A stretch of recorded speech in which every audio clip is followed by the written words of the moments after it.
श्री परमात्मने नमः। श्री राम जय राम जय जय राम। श्री वाल्मीकि रामायण बालकांड चतुर्थ सर्ग। महर्षि वाल्मीकि का 24,000 श्लोकों से युक्त रामायण काव्य का निर्माण करके उसे लौ कुश को पढ़ाना, मुनि मंडली में रामायण गान करके लौ और कुश का प्रशंसित होना तथा अयोध्या में श्री राम द्वारा सम्मानित हो उन दोनों का राम दरबार में रामायण गान सुनाना। श्री रामचंद्र जी जब वन से लौटकर राज्य का शासन अपने हाथों में ले लिए, उसके बाद भगवान वाल्मीकि मुनि ने उनके संपूर्ण चरित्र के आधार पर विचित्र पद और अर्थ से युक्त रामायण काव्य का निर्माण किया। इसमें महर्षि ने 24,000 श्लोक, 500 सर्ग तथा उत्तर सहित 7 कांडों का प्रतिपादन किया। भविष्य तथा उत्तर कांड सहित समस्त रामायण पूर्ण कर लेने के पश्चात सामर्थ्यशाली महाज्ञानी महर्षि ने सोचा कि कौन ऐसा शक्तिशाली पुरुष होगा जो इस महाकाव्य को पढ़कर जन समुदाय में सुना सके। शुद्ध अंतःकरण वाले उन महर्षि के इस प्रकार विचार करते ही मुनि वेश में रहने वाले राजकुमार कुश और लौ ने आकर उनके चरणों में प्रणाम किया।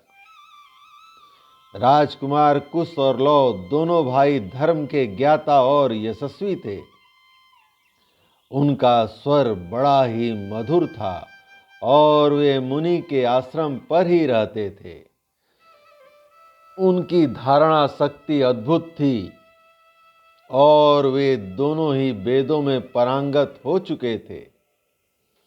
भगवान वाल्मीकि ने उनकी ओर देखा और उन्हें सुयोग्य समझकर उत्तम व्रत का पालन करने वाले उन महर्षि ने वेदार्थ का विस्तार के साथ ज्ञान कराने के लिए उन्हें सीता के चरित्र से युक्त संपूर्ण रामायण नामक महाकाव्य का, जिसका दूसरा नाम पौलस्य वध अथवा दशानन वध था, अध्ययन कराया। वह महाकाव्य पढ़ने और गाने में भी मधुर, द्रुत, मध्य और विलंबित, इन तीनों गतियों से अन्वित, षड्ज आदि 7 स्वर से युक्त, वीणा बजाकर स्वर और ताल के साथ गाने योग्य तथा श्रृंगार, करुण, हास्य, रौद्र, भयानक तथा वीर आदि सभी रसों से अनुप्राणित है। दोनों भाई कुश और लौ इस महाकाव्य को पढ़कर उसका गान करने लगे। वे दोनों भाई गांधर्व विद्या के तत्वज्ञ, स्थान और मूर्छना के जानकार, मधुर स्वर से संपन्न तथा गंधर्वों के समान मनोहर रूप वाले थे।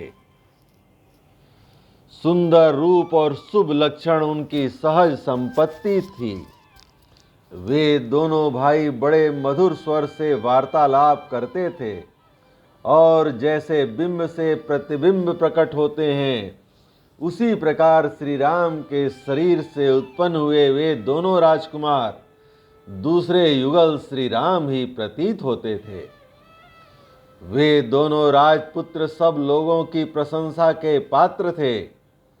उन्होंने उस धर्मानुकूल उत्तम उपख्यानमय संपूर्ण काव्य को जिहाग्र कर लिया था और जब कभी ऋषियों, ब्राह्मणों तथा साधुओं का आगमन होता था, उस समय उनके बीच बैठकर वे दोनों तत्वज्ञ बालक एकाग्रचित्त हो रामायण का गान किया करते थे।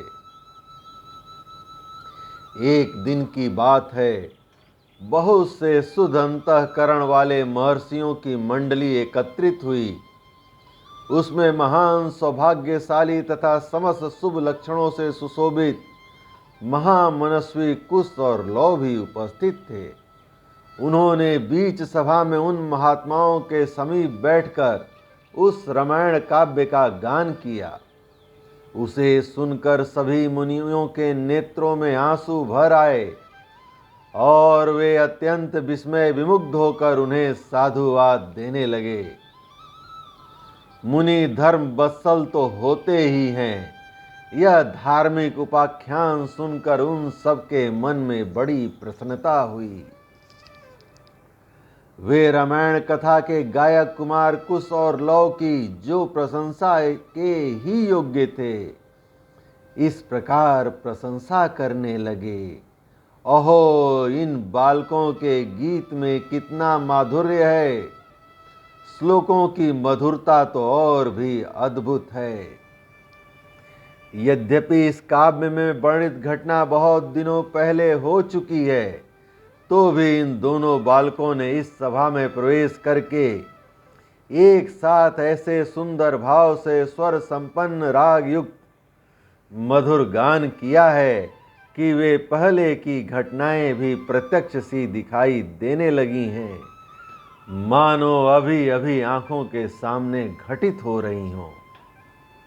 इस प्रकार उत्तम तपस्या से युक्त महर्षिगण उन दोनों कुमारों की प्रशंसा करते और वे उनसे प्रशंसित होकर अत्यंत मधुर राग से रामायण का गान करते थे। उनके गान से संतुष्ट हुए किसी मुनि ने उठकर उन्हें पुरस्कार के रूप में एक कलश प्रदान किया। किसी दूसरे महायशस्वी मुनि ने प्रसन्न होकर उन दोनों को बतकल प्रदान दिया। किसी ने काला मृग चर्म भेंट किया तो किसी ने यज्ञोपवीत। एक ने कमंडलू दिया तो दूसरे महामुनि ने मुंजक की मेखला भेंट की। तीसरे ने आसन और चौथे ने कौपीन प्रदान किया। किसी अन्य मुनि ने हर्ष से भरकर उन दोनों बालकों के लिए कुठार अर्पित किया।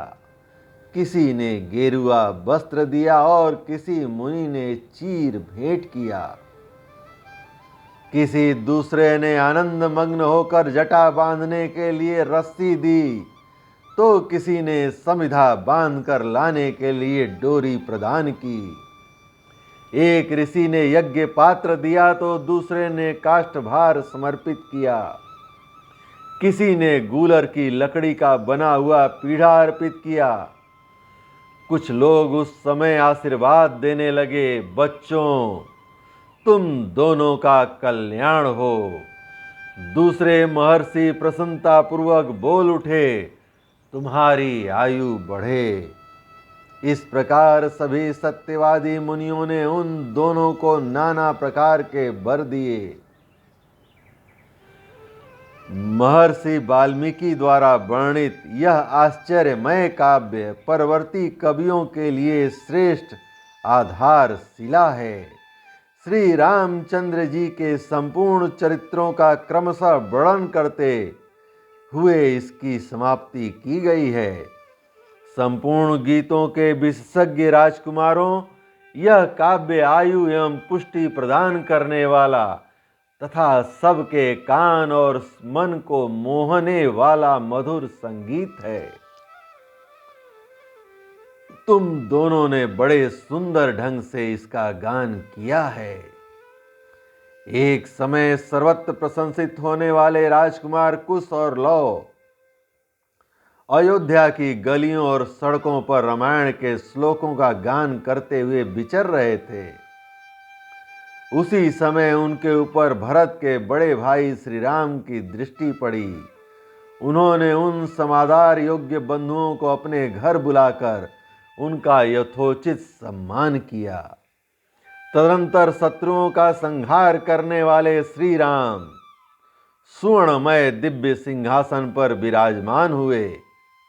उनके मंत्री और भाई भी उनके पास ही बैठे थे।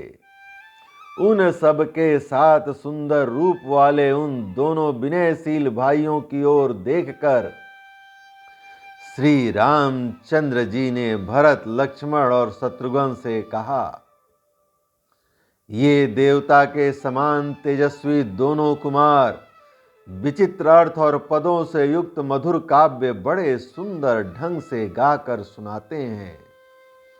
तुम सब लोग इसे सुनो। यूं कहकर उन्होंने उन दोनों भाइयों को गाने की आज्ञा दी। आज्ञा पाकर वे दोनों भाई वीणा के लय के साथ अपने मन के अनुकूल तार एवं मधुर स्वर में राग अलापते हुए रामायण काव्य का गान करने लगे। उनका उच्चारण इतना स्पष्ट था कि सुनते ही अर्थ का बोध हो जाता था। उनका गान सुनकर श्रोताओं के समस्त अंगों में हर्ष जनित रोमांच हो आया तथा उन सबके मन और आत्मा में आनंद की तरंगें उठने लगीं। उस जनसभा में होने वाला वह गान सबकी श्रवणेंद्रियों को अत्यंत सुखद प्रतीत होता था। उस समय श्री राम ने अपने भाइयों का ध्यान आकृष्ट करते हुए कहा, ये दोनों कुमार मुनि होकर भी राजोचित लक्षणों से संपन्न हैं।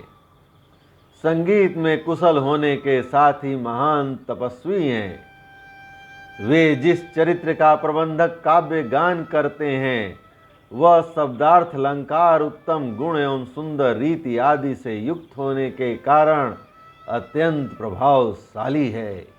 मेरे लिए भी अभ्युदय कारक है, ऐसे वृद्ध पुरुषों का कथन है।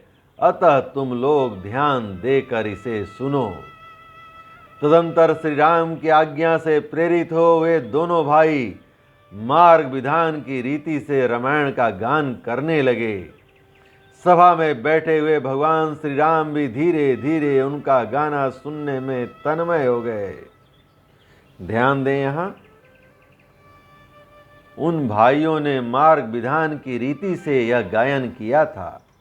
गान दो प्रकार के होते हैं, मार्ग और देसी। भिन्न भिन्न देशों की प्राकृत भाषा में गाए जाने वाले गान को देसी कहते हैं और समूचे राष्ट्र में प्रसिद्ध संस्कृत आदि भाषा का आश्रय लेकर गाया हुआ गान मार्ग के नाम से प्रसिद्ध है।